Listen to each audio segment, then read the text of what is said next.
is a collector's video you don't want to miss. It's the best of the best. All the excitement of this fabulous sports year are yours to keep and enjoy again and again. Grant Hill slam dunk.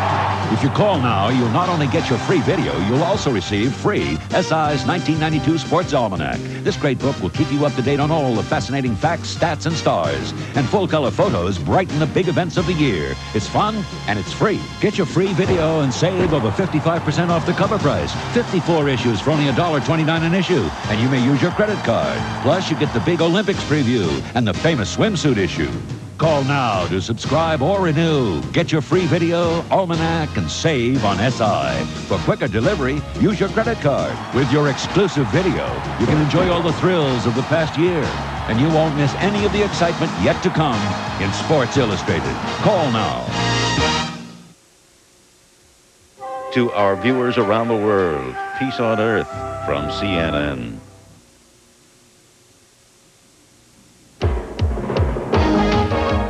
This is CNN's Prime News, taking the time to examine world events, issues, and newsmakers, with Susan Rook and Gene Randall substituting for Bernard Shaw. Thank you for joining us. We focus tonight on a peaceful ending and a deadly beginning in the land that once was the Soviet Union. In Moscow, the timetable appears set for Mikhail Gorbachev to give up the last vestiges of his power, while in Tbilisi, the former Soviet Republic of Georgia launches its independence with a bloody power struggle. First, an update from the Georgian capital. Here's CNN's Christiane Amanpour.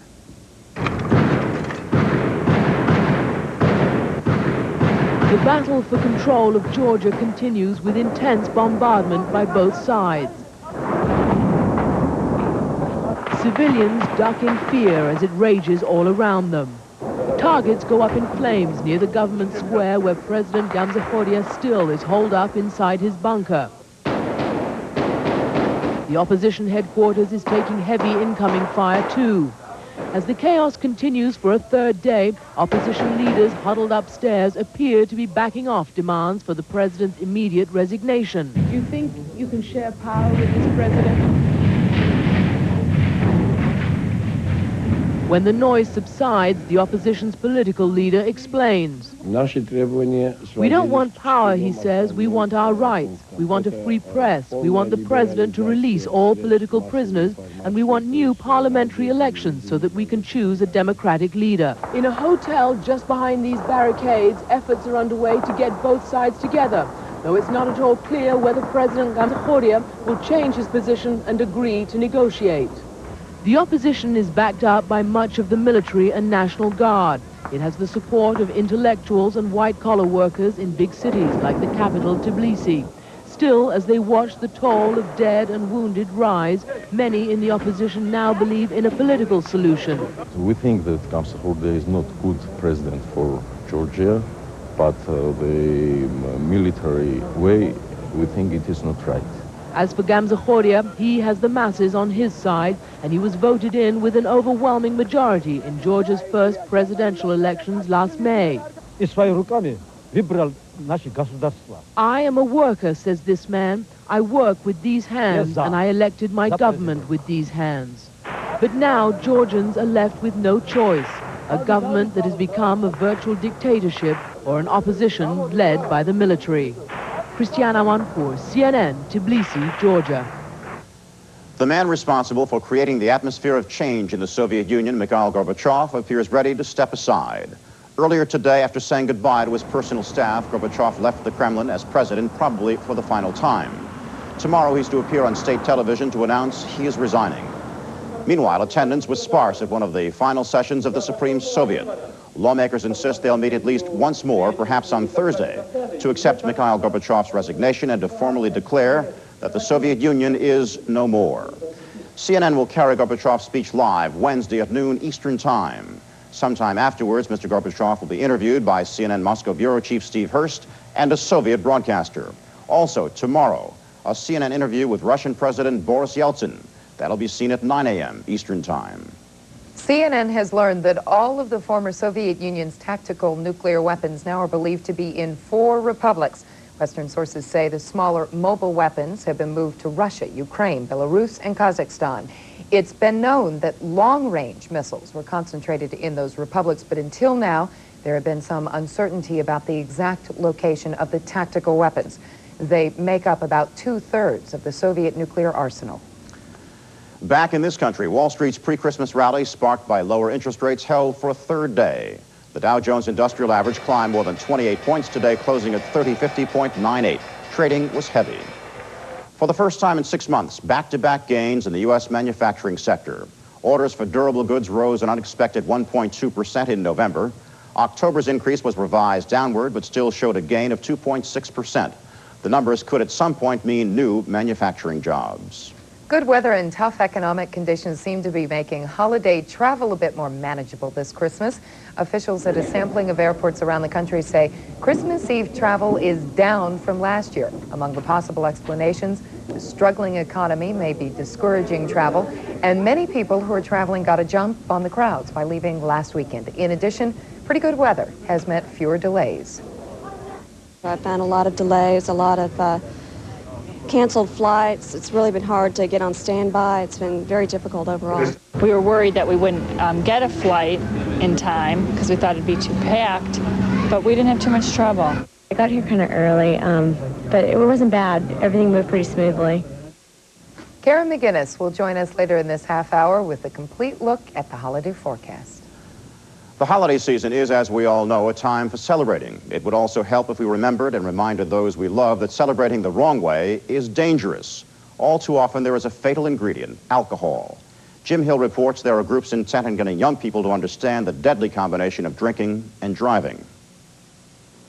On November 9th, 6 young people died in this sports car, a mass of twisted metal, broken bodies, and beer bottles. It's the kind of accident that Michael remembers all too well. 3 years ago, a girlfriend was killed when Michael crashed his car. According to court testimony, he had to be told about the wreck because he'd been too drunk to remember. I guess I kind of describe it like my soul was sucked out of me. I felt kind of lifeless. I thought about suicide. More than ever, young people are being warned of the dangers of drunken driving and given alternatives. Here, a nightclub that serves soft drinks, fruit juice, and punch. You don't need alcohol in order to have a good time. That's the way I figure it. They can have just as good a time dancing and having fun in an alcohol-free environment. For whatever the reason, the message may be getting through. Surveys show the number of intoxicated 16 to 20-year-olds involved in fatal car crashes has gone down sharply, from more than 3,000 in 1982 to just over 1,800 in 1989. Okay, turn the other way. Programs like this one may be part of the reason. Kids in this New York area high school paint their faces a ghostly white to signify drunken driving victims. Sometimes you just have to shock everybody to show them that, you know, people are still dying. My best friend's brother was killed in a drunk driving accident a few years back. And in this classroom, the teacher gives out red ribbons as reminders not to drink and drive during the holidays. Let me give you these out. Still, the battle against teenage drunk driving is a tough one. Nearly half of all fatal auto accidents involving teenagers can be traced to alcohol, and much of that is traced to simple peer pressure to drink. It's not a good thing, but sometimes you really can't avoid it. Trauma nurse Barbara Babb tries to shock students into avoiding it. As a speaker, she shows her young audience graphic pictures of what she sees on the job almost every day. It's something that we shouldn't just think about at Christmas or Memorial Day. It's something every weekend of the year. And like recovering alcoholics, the kids must win the battle with the bottle one weekend at a time. Jim Hill for CNN, New York. Still ahead on Prime News, the Pentagon is shipping Christmas presents to Haitian refugees at the U.S. Naval Base in Cuba, but there's a catch.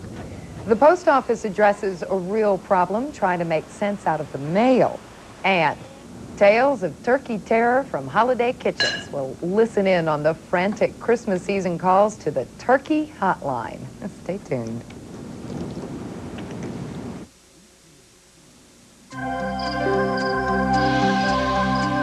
Because some aches and pains don't go away when the lights go out, we've created Tylenol PM.